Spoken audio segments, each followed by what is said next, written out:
Two of our favorite podcasts are crossing over every 2 weeks. Kate Achille of Up Next at Work and George LaRocque of WorkTech look at the tech, business, and people that impact our HR and work tech industry. It's a crosspod with a unique strategic lens on what's happening in our world. Enjoy! Okay, Up Next at WorkTech 2, number 2. Yeah, we're back. We're back. The feedback was good, so we live another day. Yes, we do. And a lot's happened in the last 2 weeks. It really has. I've been looking forward to this conversation because I feel like there's so much to talk about. So let's get at it. Let's jump right into it. Yeah, y'all have been keeping us busy. All right, where do we want to start? Let's start with a couple of funding deals that have come out. Sure. Interesting. There are a handful, but the two that I grabbed, the first one, Findem, raised what they called a $51 million Series C. It looks like you pointed out, Kate, that there's part of that is JP Morgan, I think. Yeah, 2 tranches or split. I don't really know how they're defining it, but yeah. 36 Series C, 15 from JP Morgan. Growth capital or something. Growth capital. Yeah. Yeah. Which I don't usually see JP Morgan in a like a VC, like a Series C, right? I wouldn't expect to see an investment bank there. I don't know. Could be that they are, looking. It could be a sign. When I see a $51 million Series C in this market, I wonder, are they thinking about making some acquisitions or some tuck-in acquisitions, or other capital could be used for other things as well. I would say stay tuned on Findem because obviously they're up to something. Yep. It's a cool product. They were early on in AI, and of course, like everybody now, they've got agents, and it's talent and labor intelligence, talent intelligence, sourcing, CRM type capabilities. And the thing about all of those type of vendors is they never stay there forever. They always branch into other categories. So yeah, I think stay tuned. We'll see where they're headed. They're leaning heavily on this 3D data message, which we haven't really seen from anyone else. And that's a little nebulous currently, but I'm sure we're going to see other people try to tap into it soon. So they're first to market with that. Again, now they've got some money behind them, so we'll see what happens with it. Yeah. And then the other one is sort of very different, where Findem's been in the market a while. It's a Series C. A new player, Jack and Jill, raised $20 million. And I want to say, I feel like they did they put a series? Is A or is it seed or? I feel like they... Because I missed this one, so you flagged this one for me. Yeah, it should be an A. I'm going to see what Crunchbase says while we're talking, because I feel like they didn't say which seed. Okay, 20 million seed in that's a this huge economy? Seed. Yeah. Well, and what they do, so it's, agentic AI, like everybody knew these days. Their core product message seems, I have not talked to them. I haven't taken a demo. I'm uneducated on their product, but based on what they're telling us, you talk to an agent as a candidate, you identify you tell the agent about your dream job, and the agent brings you back jobs that fit your dream job. Now, those jobs come to you via email, which is not that innovative, but it's effective. It's hard for me when I look at what they're going to market with. They're coming to market right on their site, talking about displacing LinkedIn and displacing staffing, basically just disintermediating everyone. And it's hard for me to see how they're not just a marketplace with an agent on the front end and an email on the back end, and I know some tools for employers as well to get their jobs turned into dream jobs for candidates. Yeah. Sounds like, something that LinkedIn or Indeed or any of the players could really easily do. And it's hard to me to compete with those not that you can't compete with those brands, not that they're not displaceable, but it's going to take a heck of a lot more than $20 million to do it. Yeah, because they'll just build it tomorrow, and then you're kind of out of the picture. Right. If they haven't already. Right. Yeah. Interesting. Yeah. So We'll see. we'll see. We'll I see. like fresh eyes We're on the industry. skeptics. Yeah. Yeah.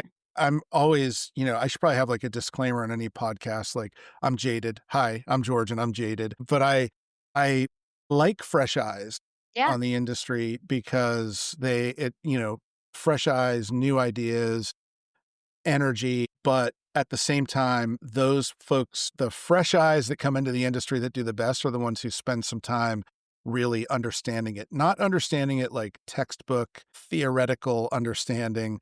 I mean, getting in and understanding the ecosystem, Yes. how everything works. And those players tend to really disrupt things because they gain that knowledge to help with it. You can't just be like, I had a job once and I realized hiring was broken, so I started a company. Yeah, you really need to know I've seen this that very deck. strange. Yeah, I have too. I've seen it many times. I'm sure you have as well. Yeah, no, this is a strange little space. It's very collegial. Yep, I agree. So. I agree. You had talked about some A activity as well. So go ahead. Yeah. Well, I think the Humanly announcement that came out last week was the first one we talked about because that was a 3-for-1. 3-for-1. I think we would be remiss to not mention that one because it was Qualify, Sprockets, and Our Work. And we don't often see, a company acquire 3 solutions in one day. I think Matt Charney did a really good job of writing up, what he thinks the rationale was there.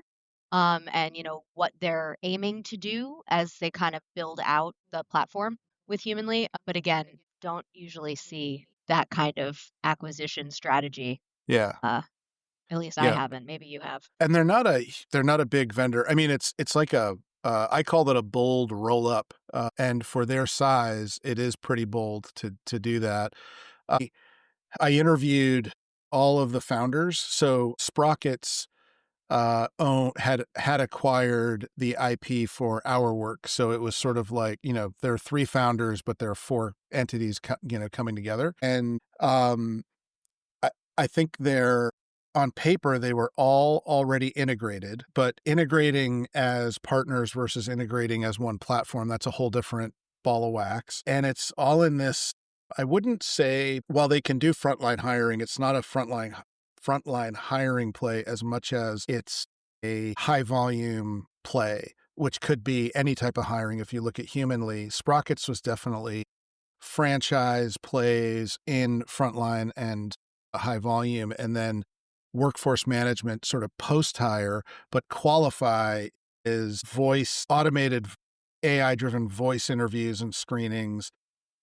And so this all comes together with a new slant at this high volume stuff. I think it sounds great. And like just acquiring one company is a big deal. 3 young founders coming together like this, jury's out, and I wish them the best because, they're all good people and good teams. Yeah, so absolutely. Yeah. And then the other big one for this week was FairNow.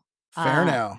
That FairNow. surprised me. I did not expect FairNow to go off the table so quickly. Yeah, and the thing that I found really surprising is that they not only did they go off the table, but they were acquired by someone from outside the space. They were acquired by a GRC solution, which I don't know that everyone knows what that stands for. So that is a governance, risk management, and compliance solution.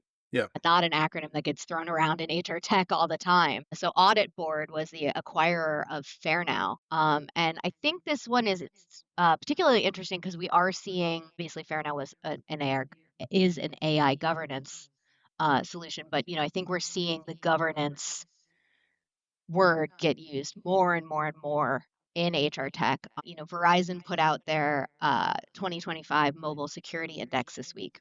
And one of the stats that really jumped out to me there was that 93% of organizations are reporting that employees are using Gen AI tools on their mobile devices, but only 50% of organizations have defined and enforced usage policies, and only 45% are providing any sort of training on the risks. Yeah. And that's just mobile, but that's still a huge liability from a governance perspective. Well, It's the mobile stat is incredibly relevant because what I came in this week talking, it's the same topic, is, thinking about shadow AI. So I saw all these articles about shadow AI, which is basically employees going to work and using AI for myriad things. And it's just the employer has no idea. So a lot of that's going to happen on a mobile device. I'm going to, I might not be able to have ChatGPT on my laptop that the employer's given me, but I've got it on my phone. I can get documents onto my phone. I mean, think about I was always surprised that companies like FairNow weren't growing faster. They were getting there was a lot of buzz, but the issues around compliance and risk and security are so huge. But I think it's going to be an IT driven. I think the IT's coming for all of our AI. If you work in corporate America, this won't stand for very long. It's just, there's too much risk involved. If you're there are articles about coders using, tools that aren't sanctioned by the employer. Think about that. Your IP, your source code being developed on some third-party tool and then imported. That's just a massive risk for anyone. So 100%. Yeah. The irony being I used to work at Verizon in their recruitment marketing. And so many things were blocked when we were on the campus. But I know, obviously, post-COVID, that obviously they had to start to allow some level of remote work. But again, if I'm home and I have other devices, you don't know what I'm doing on my other devices. Right. So, I'm not surprised 93% of people are using, whether it's ChatGPT or something else. But so that was an interesting one. Anything else from an M&A perspective? I mean, there's a lot happening, and I think those are two good ones for this episode. We'll have more next time. Yeah, it's Q4. For sure. I have a couple of stories that I think come as a package that do a good job, and I think you've got some other things to add here, but they do a good job of stressing the conflict that we have in work right now around AI. So it was interesting because I literally went from the first story to the second story and thought I just read two completely contradictory things. And the first story, I'll start with the nice one. The CEO of Adecco, big staffing firm, and the CEO of Our Potential, never heard of them, but they're one of these digital worker companies. So they're basically develop agents that do work, digital worker, the difference being it's not just one discrete process, but it could replace a human. But their whole thing, this was with SiliconANGLE at Dreamforce, was that the future of AI is going to be augmenting human intelligence. It's going to be making humans more productive. And I think that's the story that we can all easily digest, and it sounds great. That's today, isn't it? Yeah. That's what we're seeing now. I think so. Current state, I think so. Yeah. Yeah. But then I clicked on the next thing in my little feed that I have for myself. And the founders of Eightfold they're not busy enough with Eightfold. That's they need more to do. Yeah, they went out and raised if you thought a $20 million seed was large, they raised a $35 million seed round. They're well connected, though, to be fair. They are. And to launch Viven, Viven, a new startup that aims to create digital twins of your coworkers and employees. And this is the part that makes me cringe, by analyzing their emails, documents, messages, and meetings. So the example they give in the article is the teaser for the article was, if your coworker's out, don't worry, you can just ask their digital twin questions. It's like the holograms they use of like dead rock stars or something. That's all I'm thinking of. Right. Like, oh, Freddie Mercury's dead. Don't worry, you can go see Almost Queen with him on stage. Like, that's what I'm thinking of. Is Almost Queen a real thing? Almost Queen is actually a cover band. But they were at one point doing like holograms of oh my God. Yeah. So I, here's the thing, and I'm going to say this, and, Eightfold's had, some great success, great absolutely. trajectory, but they're probably I've been in this market a really long time. A lot of people have been confused about a lot of vendors. No one's ever been as confused about anyone as much as they've been confused about Eightfold. Like I still get consistently, the question is, what do they actually do? Well, they're the everyman. That's the problem. Yeah. They're the everyman. Okay. Yeah. That's like the archetype. If I had to match them to like a brand archetype, they're the everyman. Okay. They do everything for everyone. So you can't actually pin down what they do. Okay. That's your friendly PR person, giving you. All right. I like that. I relate to that. Yeah. No, I mean, but it's difficult then to explain, what they actually do. Right. And I've heard the same thing of like, Yeah. and it's always kind of like whispered, like, could you actually explain to me? Because nobody wants to seem like they don't understand. Yeah. But so digital twin of your existing actual coworkers. Yeah. So this is definitely about increasing productivity by replacing people, right? So if because if there's who takes a sick day then? Sick days don't exist. That's right. It's like how snow days don't exist now that we work from home. Right. The whole, discussion about 4-day week work, irrelevant, 24/7, all the time. Always on. And bring your whole self to work takes a whole different meaning too. Whew. That is terrifying. Yeah. So augmenting us versus replacing us, literally replacing people. And this is where Amazon was talking about replacing us with robots this week. Okay. Half a million workers with robots. Yeah. So are humans becoming obsolete is, I guess, I'm starting to wonder as we're having this conversation. Maybe at work or in some workplaces. You also reminded me of I had caught the headline this week. Meta is also, they just laid off how many people? 600 roles in their super intelligence labs AI unit or something like that, which are like arguably probably the most well compensated Meta employees, because those are the people they were poaching from like the Perplexities and the like OpenAI and those are like some of the smartest people in the world right now. Right. So I mean, I understand, but like also I think Meta's reporting crazy profits this year.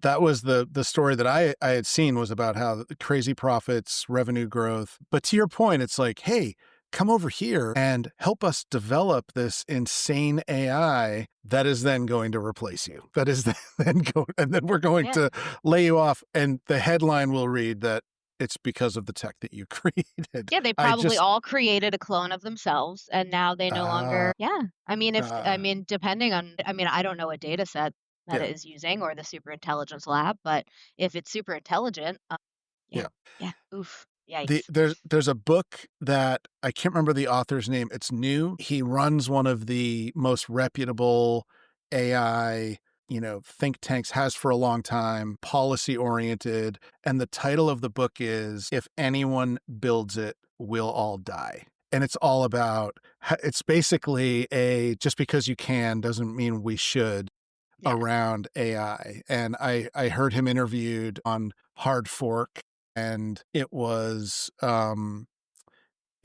it was really interesting because he comes from that world, and he went from being one of the biggest enthusiasts to being still an enthusiast, but with a tale of caution about where to go, where we should be going with this. And it's these types of, I think, when I see that new Eightfold thing, I think, just because you can doesn't mean you should. I don't see the benefit for the humans involved in cloning them digitally. And it also begins to, where are the lines drawn?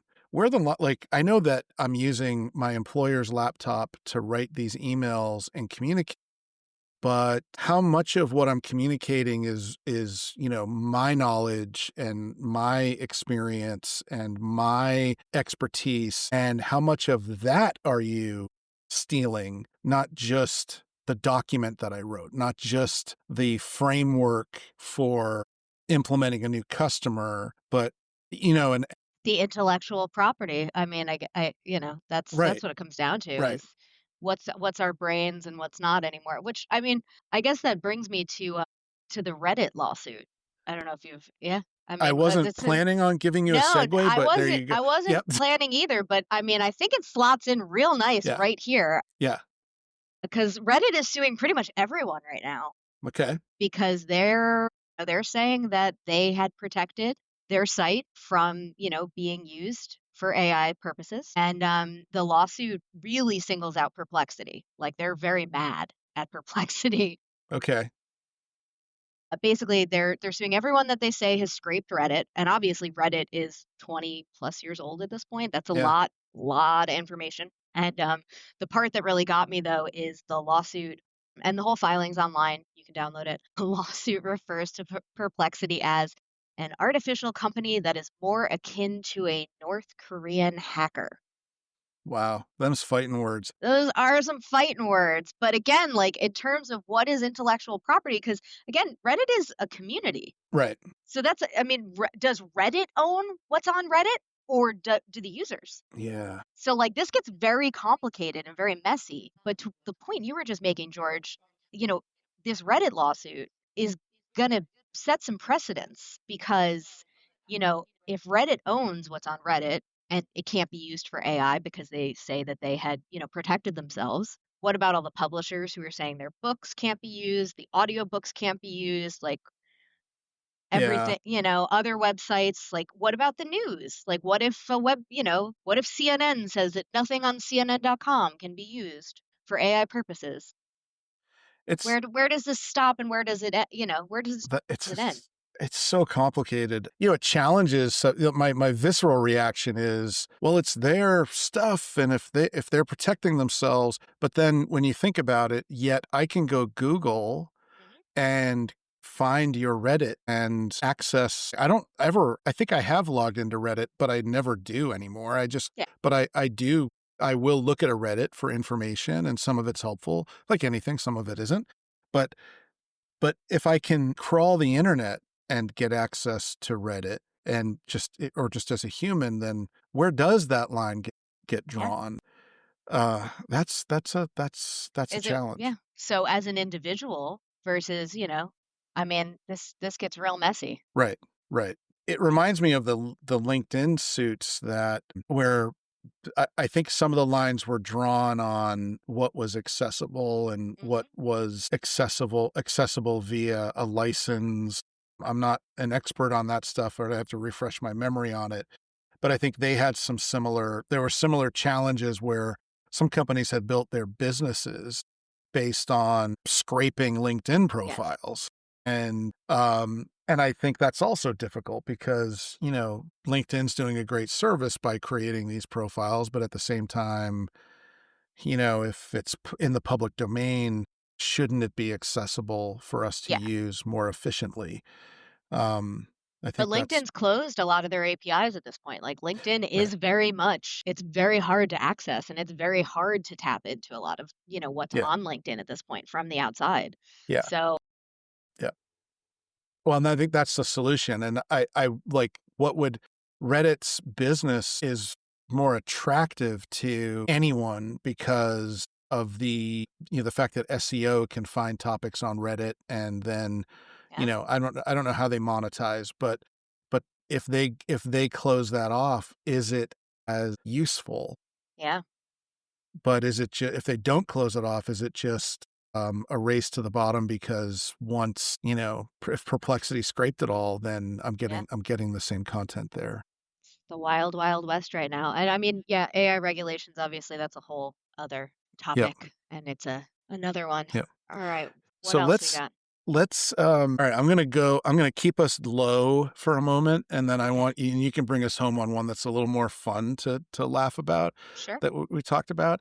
So I just have to note, I just noticed I saw The Economist wrote a piece about it, and then a more digestible piece was on from ABC. Since January, 50,000 women have dropped out of the U.S. labor market, and they say that the surge has been driven largely by women with young children.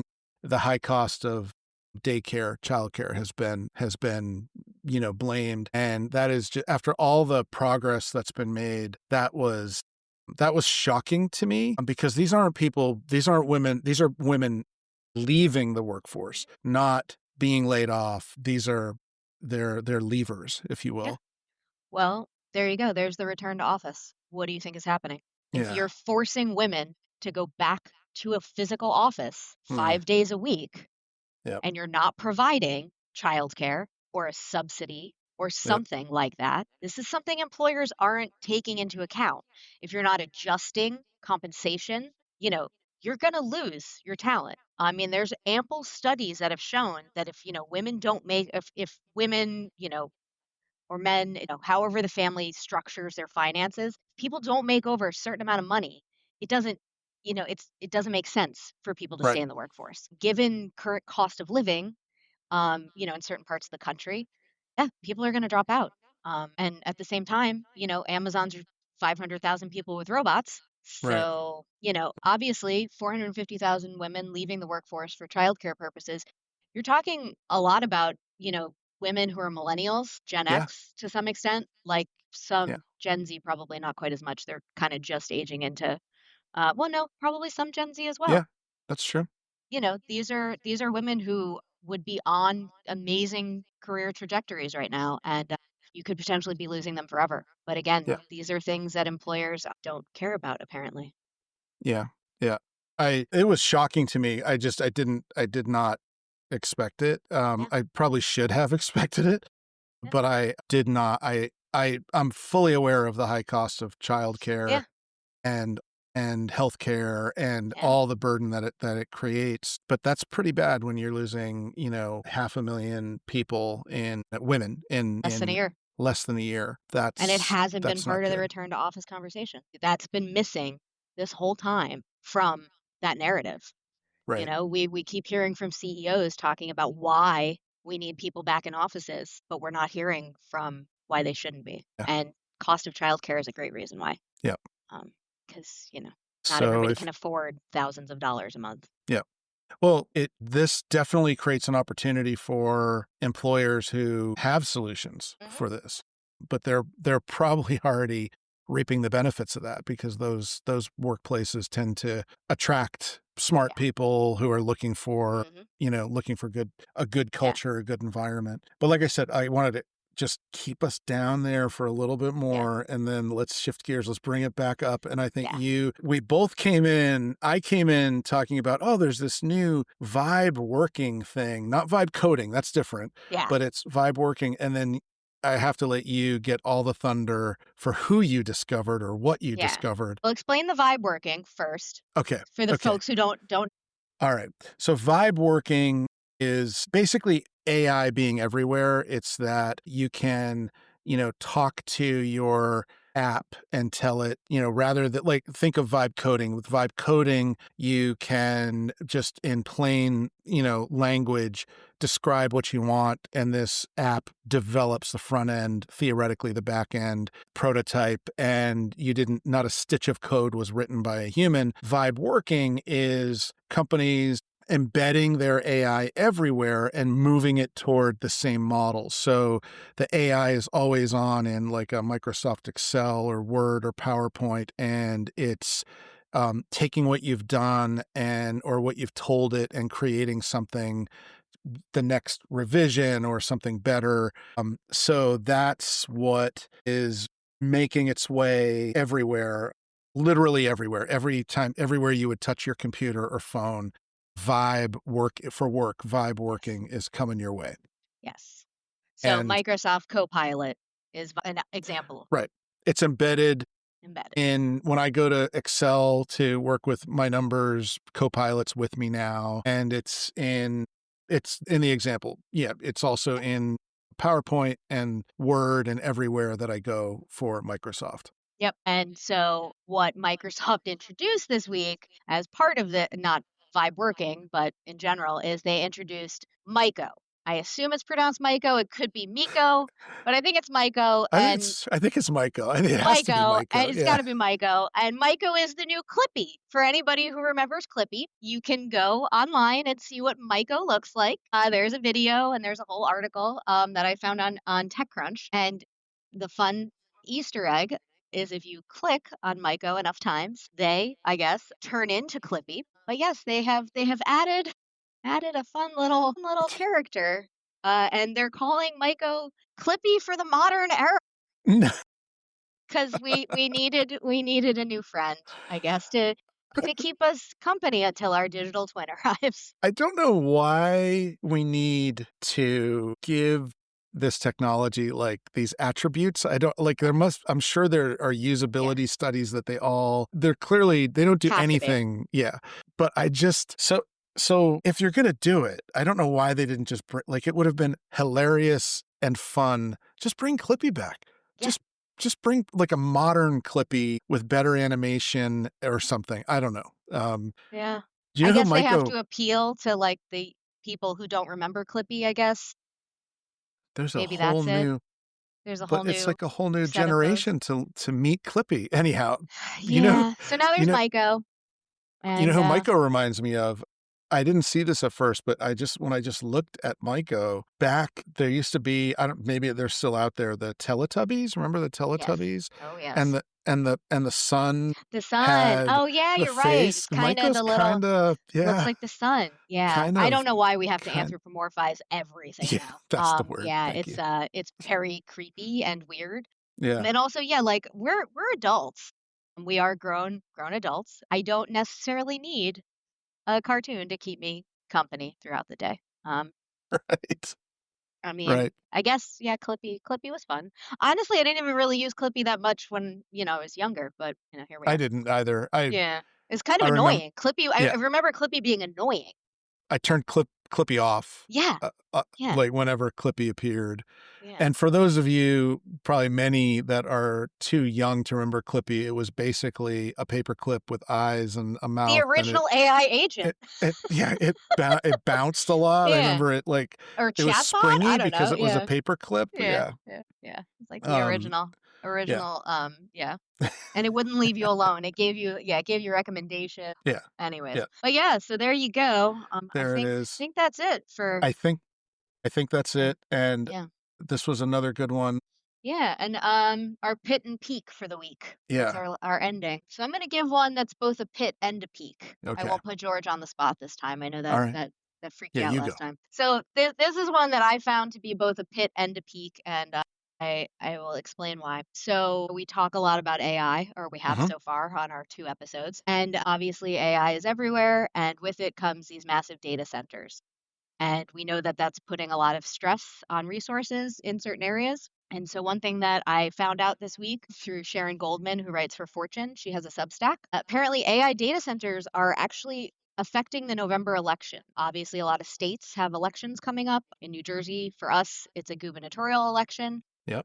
Depending on where you're located, might not be. I think in Pennsylvania, they're like voting for retention of their judges or something. Again, depending where you are, the issues might be different. But for us, the data centers are actually on one of the big issues. And the candidates have different opinions. And one candidate is on the side that the data centers, they're going to require the data centers would help fund grid modernization. And that's important. Because obviously the grids that exist today, the power grids, were not built to support AI. Because when the power grids were built, they weren't built to support computers. Right. They didn't know what Clippy was back then. And, I'm married to an electrician. So obviously power is something that's very important in this family. So I thought that was very interesting that AI data centers are impacting our election. Yeah, it makes total sense. And it should impact for all the reasons that you outlined. And it's not just the power aspect, but I think about the security aspect too. That every time a major, I'm talking, war level security issue is brought up, the grid is brought up all the time. So modernization there, I'm sure that would be a part of it as well. Wow. That's a pit and a peak because it is important. And it could go either way. It could be bad. It could be good. But either way, I'm going to say get out and vote in November. That's where I'm going to end this. Yeah. And I'm going to, that right. Because I am woefully unprepared with a pit or a peak, and you provided both, I'm going to be, yes, I agree. Let's end it right there. Yeah. All right. Well, thanks for listening. All right. We'll be back. Thanks, everyone. Soon. All right. Thanks for listening to or watching Up Next at WorkTech, brought to you by the Work Defined Podcast Network, the Devon Group, and WorkTech.